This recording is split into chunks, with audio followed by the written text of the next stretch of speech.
one of the best pieces of advice that I got early on was to not chase money, but to chase experience. Hello, you are listening to CPA Career Path Podcast with Rosie Flaherty, CPA MSA. This is episode number 59.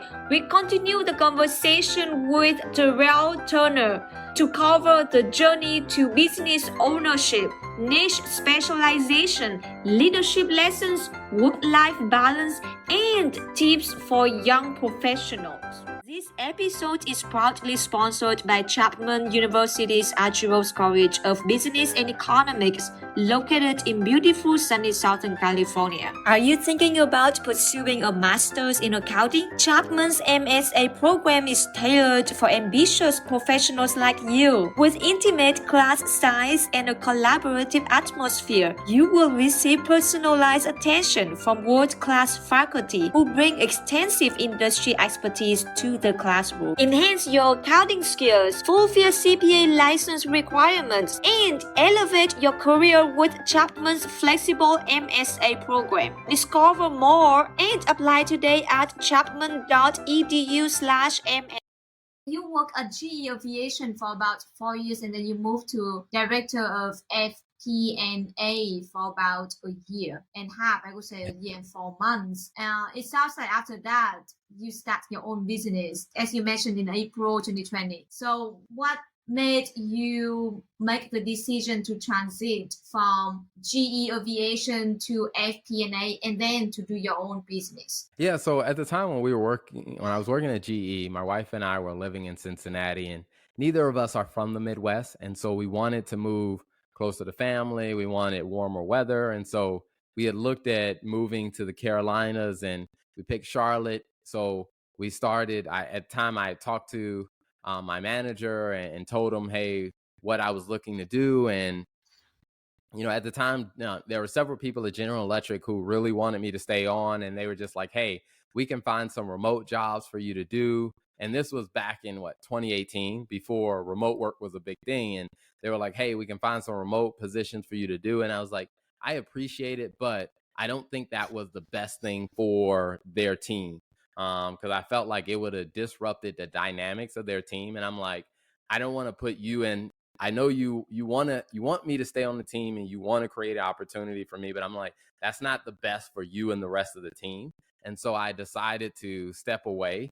And, I was going to say, hey, I'll take some downtime. And I'd apply for some jobs. Like 3 weeks into being in Charlotte, North Carolina, like I got a call and they gave me a job offer. So I came on, and it was a tech startup. So it was a good opportunity to learn a skill set that I didn't have, which was the whole process of like acquiring other companies and raising capital. And so I really dove in deep and did a ton of financial modeling. And during my time there, we raised about $120 million in private equity funding.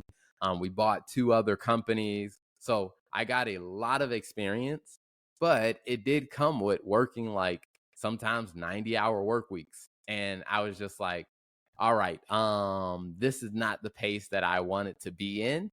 And so I talked to the CFO, and at the time we were still wrapping up one of the last fundraising rounds. And I was like, hey, I'm not going to leave you in the middle of this. I will stay so we can get this over the finish line. But I do need to take a step back. And it just so happened like my last day was the last day of March in 2020, which it ended up working out for them because, during, as things were shutting down, revenue for the company was going down. So it's like, hey, I told my CFO, this is one position you don't have to worry about laying off because, hey, I'm voluntarily leaving.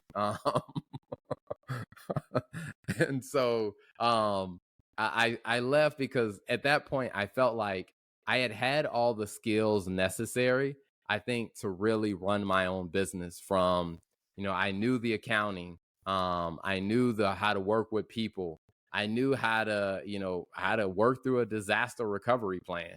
I knew I had learned some about negotiating, and I had learned some about, making business decisions. and I had learned how to raise capital. And so having all of that experience, I was like, hey, I was ready to start my own business. Now, what I didn't know is I knew nothing about marketing. So I'm just like, oh, that was one business lesson that I didn't know, but I had to learn it when I started the firm. It's interesting that your firm you focusing on, if I remember correctly, only law firms. But through our conversation, I didn't see you mention anything experience with law firms. Why did you pick that niche? Yeah, so that was in the process of learning marketing. A few things that I learned was, when you're trying to brand a company or you're trying to brand a product or service, I mean, if you're not clear about who you do business with, like they're not gonna know. And so I had to learn how to be clear about who I do business with. And, for the first year and a half, at the time when I was running the firm, I'm like, I'll work with anybody who needs an accountant, anyone who needs a bookkeeper, I'll do the work, or they need a financial model made, I'll do it. And what I realized is it was not going to be possible for me to scale that. And so after probably over that time, doing some consulting with about, there were like probably like 17 lawyers that I had done some consulting with. And I realized like, when I think about all the companies that we work with, I understood the legal industry because their business was very similar to running an accounting firm. I understood the numbers. They could afford to pay our rates. And plus, they needed the help. And then also from a marketing standpoint, like most lawyers know other lawyers. So it would be even easier for me to get referrals to continue growing. And what I realized is that lawyers have a more tighter relationship and connection with their peers than other industries did. For example, like, restaurant owners, I mean, they may know of other restaurant owners, but they're too busy to constantly build relationships with them. So I wasn't getting as many referrals there. Same thing like with engineering or, product based businesses, like they were so busy running their businesses that they didn't really know a ton of other lawyers. But I'm like, they didn't know other business owners in their industry, but lawyers, every one of them have to be part of a bar association. They all probably went to college with other lawyers. And so they knew a lot of other lawyers that they could introduce me to. And I was like, well, from a marketing standpoint, this allows me to get in front of my ideal audience in a much, strategic way. And so I just decided we're going to focus the firm on helping law firms because they need us. We understand their industry, they can afford to pay us, and we can develop a really good marketing strategy for them. That's so smart. Oh my God. This just make your business run like grow big a lot faster because as you mentioned, lawyers know lawyers. Their connection just fit your business and grow your business so fast. That's amazing how you find out that niche and how you pay attention through the marketing process. I noticed that you pick up lessons really quick from our conversation. Every single time you share me the story, I noticed that you pick up the lesson right away and then move on to the next one. Running your own business sounds like a perfect fit for you. You have something wrong, you fix it, you move on, the next one. Yeah, I think it's that benefit of coming from a military environment where I'm very grateful for my father and just the military environment because I think from all of the training that like the men in my family who went into the military, one of the things you learn is like, hey, things are going to happen that you didn't plan for. You got to figure out what can you control, what can you change, and then make the best decision and move forward. Now, my situation was never as dire as theirs because they're in a life or death situation many times. But I think just that lesson of being able to, hey, understand the situation that you're in. What can I control? What can I change? All right, let's make a decision on the best information we have and let's move forward. And let's try not to make that mistake again. And I think that I took that same mentality into running a business of, hey, the situation is not a life or death situation. So I'm not afraid to try things. But hey, when you try something, you experience it. Hey, figure out what worked, what you can control, what can you change, and then let's learn from our mistakes, and then let's move forward in a very, as efficiently as we can. Yep, I see that a lot in my husband. He was in Navy for 8 years. So I can see a lot that mentality in him. And I can tell always, a lot of time I tell him that I wish I can have a little bit of discipline from you. Because whenever he has a to-do list, he knock all the items in that list so fast. By half of the day, everything is like pretty much done in the list. I have like a to-do list. By the end of the day, they still the same.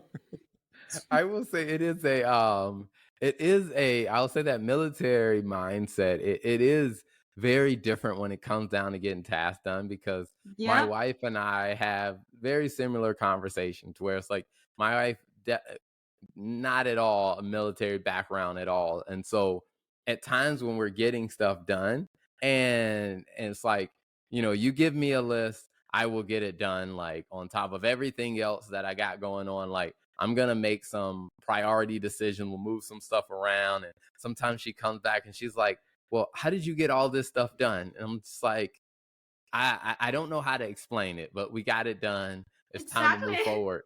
Exactly. I think my husband actually last night, he was so frustrated because I didn't get the things done that he wanted.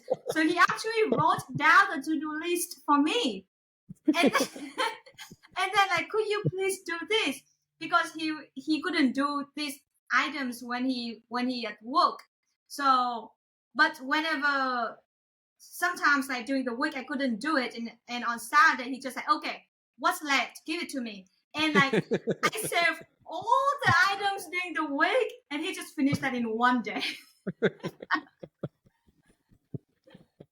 So It becomes this singular like focus that like cuts on. And I think also it's just like the military environment, like being in that environment. And my father was a medic in the military, so it's like you got to be prepared for medical emergencies that happen in the field, and you have no idea what is going to happen. So sometimes like you tend to prepare for so many different scenarios. So it's like when the situation comes up, it's almost like you have this, path already mapped out in your mind on, or I would say you have a framework on how to deal with any situation that comes up, the framework. And I think also it's just like being able to control your emotions to know how to navigate it. And I saw it, it was something in me, like even as a kid, I remember once before I was, riding a skateboard with one of my friends.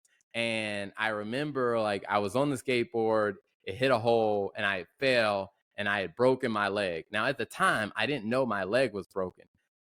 I just knew it hurt really bad. And so when it happened, it's like my father being a medic, I know, okay, all right, when you injure your leg, all right, you need to roll over, get on your back, lift your leg higher than, your heart to stop the blood flow. And then, you need to brace it to control it and get somewhere to put ice on it. And so like when I got injured and all the pain that I was in, the thing that was paying through my head was the framework. All right, you need to get somewhere, lie down, elevate your leg, and all the pain is still there. And it's just that military environment just like drills in you like how to get things done no matter what. And so that mindset has just stayed. And so now like as a leader of a firm, it's like I have to like pull it back a little bit because the rest of my team doesn't have the same perspective on things.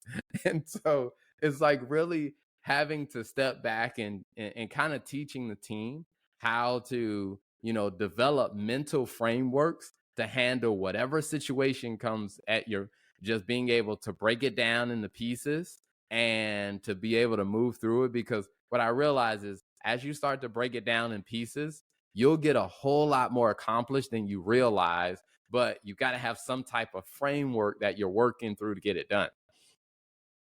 I agree with you about that. That sounds like how my husband does to me every day. He will break down small things so I can get things done or understand what he's talking about. That's just so funny. I believe that being a leader in your firm must be very challenging for you because you have to take care of pretty much everything. Even I know you have a team, but when things come up, you will be the decision maker. So as being a founder of this group, what are top 3 lessons that you learned the most from being a leader in your firm, your own Yeah, I practice? think the first one I think is just understanding that as a leader, my job is not to do the work. My job is really to make the vision clear to my staff, to provide them with the resources that they need, and to give them some guardrails. And as long as I'm focusing on those 3 things of like painting what's the big picture that we're working on, giving them some guidance and some guardrails that they can operate within, and then also making sure that they have the resources to go execute. And why I say, particularly about giving them guardrails as opposed to giving them instructions is that a lot of times what I was doing before was giving them instructions on how to get things done, and what they would do is they would be able to perform the specific instructions that I gave them, but the next time the situation comes up and it's a little bit different, they didn't know how to navigate it. And so what I had to do is step back and say, okay, how do I give you the guardrails to say, hey, here are the boundaries. You can operate within the boundaries. And what it started to do is it started to let them gain a bit more independence in the work that they were doing. Like if I was teaching them, like, we hired a new person, I was teaching them how to do a financial analysis. Like, I'm not going to teach you step by step.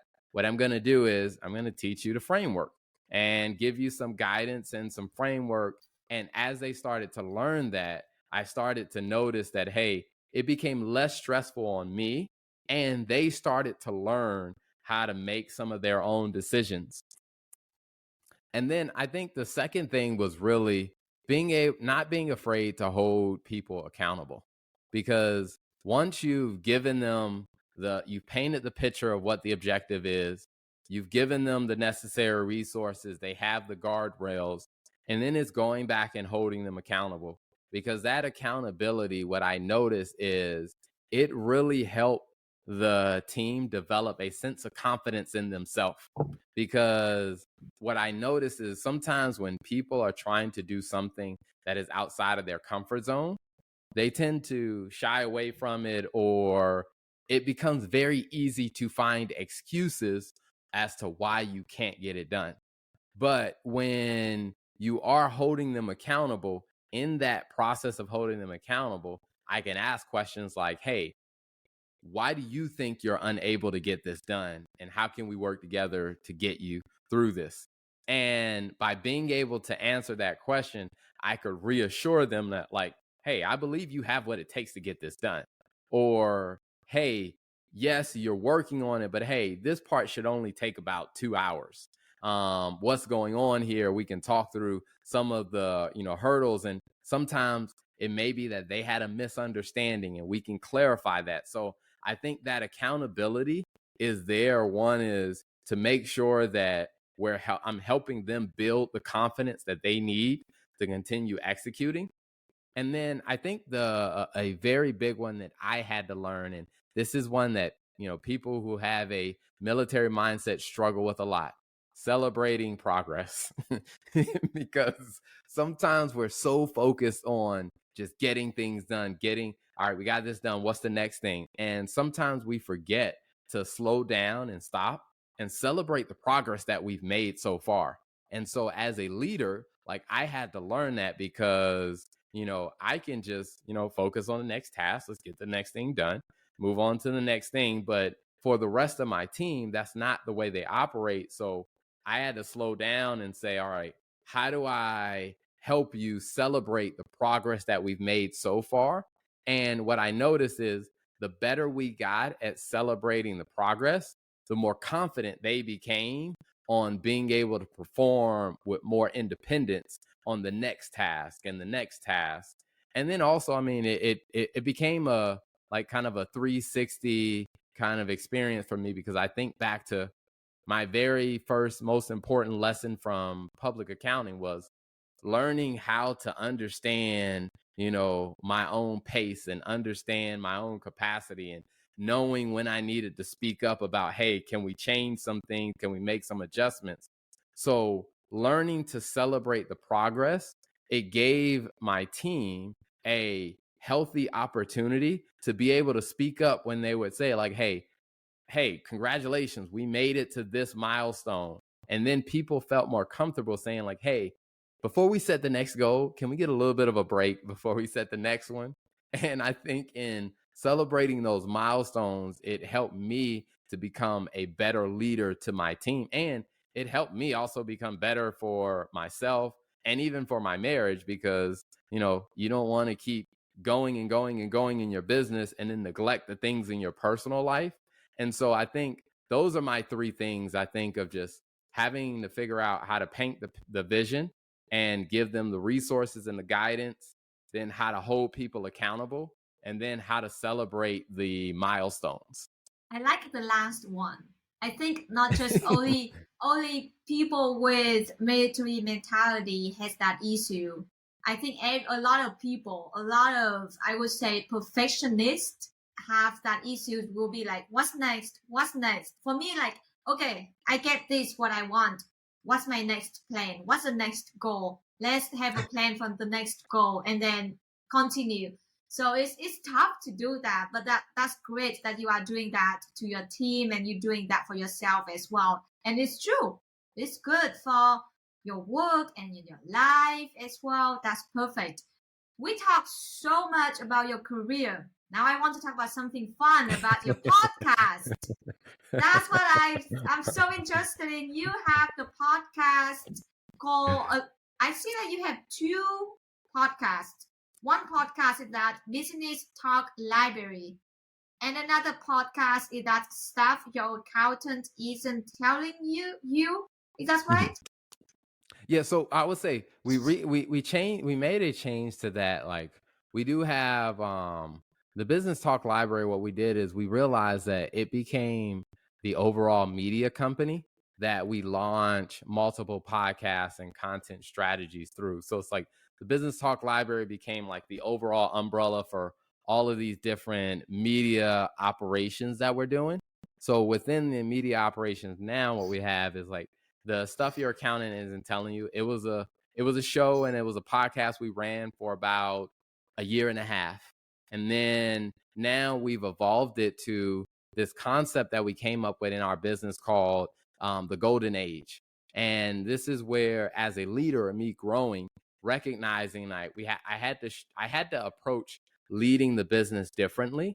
And when we think about, performance with the team, like, really, your performance is probably going to be average, good, or excellent. And that's how we came up with that acronym AGE. And then, like I said, we called it the Golden Age. And so really what we do is we talk about how that framework of average, good, excellent applies to every area of your business.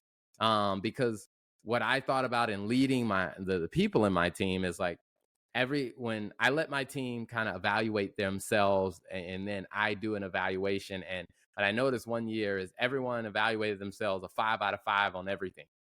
And I was like, that's not how I see their performance. So I'm like, there's a disconnect here somewhere. So I'm like, if there is a disconnect, it's probably on my part. I didn't do as great of a job of, spelling it out for them. And so what I realized is most people were rating themselves a 5 out of 5 because they were working really, really hard, but they were working on things that weren't the most essential to their job.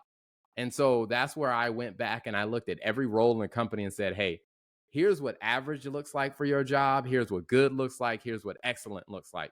And when I painted that picture and made it very, very clear, people now knew, okay, these are the types of activities and things that I should be doing that are going to lead to greater success in my role. And then we applied that same framework for our marketing strategy. We applied it for our sales strategy. We applied it so many areas of our business. So we decided, like, we need to do a podcast about that one. So we ended the Stuff Your Accountant Isn't Telling You, and we launched the Golden Age of Business podcast.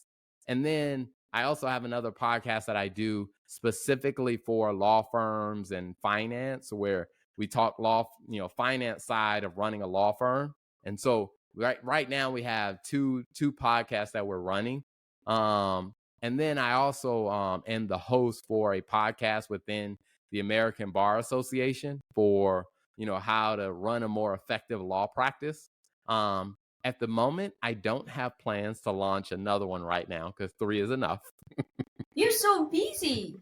I have no idea how you find time to do all of this and running your business as well, and do all of this podcast and create all the fun videos on you on LinkedIn. I was like, and oh, I forgot. And you are also the public speaker as well, right? Yes, absolutely. It is a lot. It is a lot to take in. I would say for the past month, I think I've had at least 2 speaking engagements a week for the past month, and I mean, I really enjoy it. So I find a lot of joy in being able to help other people with the lessons, the insight, the information that I've learned either the hard way or I've learned it from other people or books that I've read. And so I enjoy being able to share those lessons with others. And I tend to learn a lot as I'm talking through these concepts or as I'm helping explain it to other people. I tend to get a lot of value from it. Plus, I think, I do a lot of speaking for law firm related conferences. So it's great for business development. So it allows me to find ways to combine what's necessary to grow my business, what's necessary for me to grow as a person and as a leader, and what's necessary for running my business and for living my life as well. Wow, I'm just curious. You spent so much time working, doing podcasts, being a public speaker. Where did you find your time to enjoy your life? I'm very curious about that section. Yeah, so surprisingly, I think this goes back to that military mindset of just, being able to get a ton of stuff done in a short period of time. Is I think really approaching everything that I do when it comes down to content and podcasting. Like there's a framework that I'm consistently following to create content. And a lot of times, like all those funny videos that you see, I have a team of 3 people on my marketing team. We have a content editor. Her job is mainly editing content and distribution. And then we have a content writer. Her job is writing newsletters, blogs, and co-authoring articles with me. And then we have a communications director. Her job is kind of managing, communication we have with within the email marketing, following up with clients or following up with partners that we're doing content strategy for. And we all kind of meet once or twice a week and talk through what's going on. And a lot of times for the content, I can film a lot of it ahead of time. Like a lot of those funny videos that you see, like I may take an hour and film about 10 of them in 1 hour. And it's part of the reason why we designed them to be like less than 90 seconds, because we can make them short, but we can make them very relevant and get to the point. So what we did is, instead of doing a ton of long form content, we said, how do we make, shorter content, because that allows me to get it done and it not consume my life. So we found ways of, finding little hacks and tweaks like that to still get the stuff done. And then as far as, enjoying life, I enjoy like getting out, going for a hike, walking, and, a lot of times like I'm able to think through a lot of these things that I'm doing while I'm out walking or going for a hike, or my wife and I are traveling somewhere. Like a lot of times, like my wife likes to travel. So, while we're sitting on a plane, I can do a lot of thinking on the plane. So when we hit the ground, I'm like, okay, all right, you have my undivided attention. Like, what do you want to do? because I've already thought through what I needed to do on the plane. And I think part of it is just really getting used to empowering my team to be more independent, to make decisions without me. And sometimes, like, they make a decision and it's not the best decision, and just assuring them, like, hey, I mean, it does it get the job done, or hey, if there was a mistake, all right, how do we fix it, how do we move on? But really relinquishing control over some of those things has allowed me to still have time to, watch movies with my wife, or we want to go out to eat, or if we want to travel to go see family, or like right now my father-in-law's in town visiting, so like spending time with him in between meetings and stuff like that. And I think it's really having a really good team that we've worked on giving them the guardrails, and for the last year I've been working on building their confidence so that they can be confident in the work that they're doing, that I don't have to be as involved as I used to. That's really good strategy. That's how you can balance your work life. And I think my favorite uh, thing about how you balance everything is that you have all your thinking in the airplane. And then so when anyone else just like relaxing and then sleeping or watching videos, you like doing all the work, thinking what to do, everything, lie down, outline everything. So your brain is like constantly working. That's impressive how it runs. Yeah, I would say it is very helpful. I think also sometimes, like, I may, like, I took a trip to like Greensboro because I had to speak at an event there, and instead of driving, because I could have driven there, is I decided to take the train because I could sit on the train and I can think better.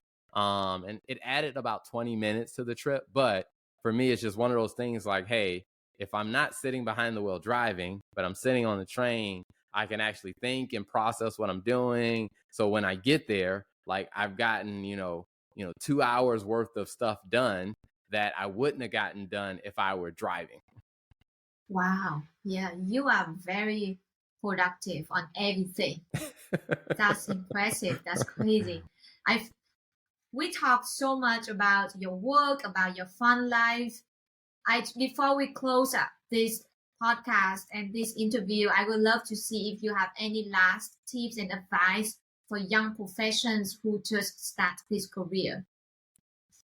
Yeah, so for young professionals who just start this career, one of the best pieces of advice that I got early on was to not chase money, but to chase experience. And I think that one was part of the reason why I was so eager to try different things and get different exposure.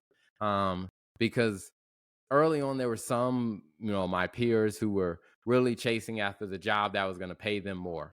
And to be honest, within the first, 8 years of your career, like, the salary increases that you get weren't going to be like the greatest in the world. I mean, it would be good to make more. But what the advice I got was, hey, try to get a variety of experiences. So one, you learn what you like and what you don't like.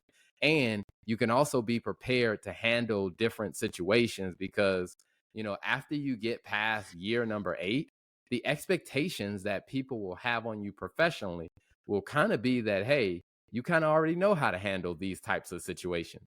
And what you don't want is to be a more senior professional and you're learning for the first time. And so I always advise, young professionals is, the earlier you are in your career, people don't expect you to already know it. So that's the best time for you to learn, because you don't want to become more of a senior professional and now you're still trying to learn on the job because you didn't have the types of experiences when you were early on. And I'm like, now in early in your career is the least risky time, because you can try different things, and if you make a mistake, people will be there to help correct you or point you in the right direction. So I always tell people is learn to chase experience and not so much money early on, because eventually the money will come. Eventually, money will come. That's right. I love that statement. That's a good statement to close this podcast. Eventually, money will come. Thank you so much for the interview today. We learned a lot of tips and advice from your amazing stories. Thank you for having me.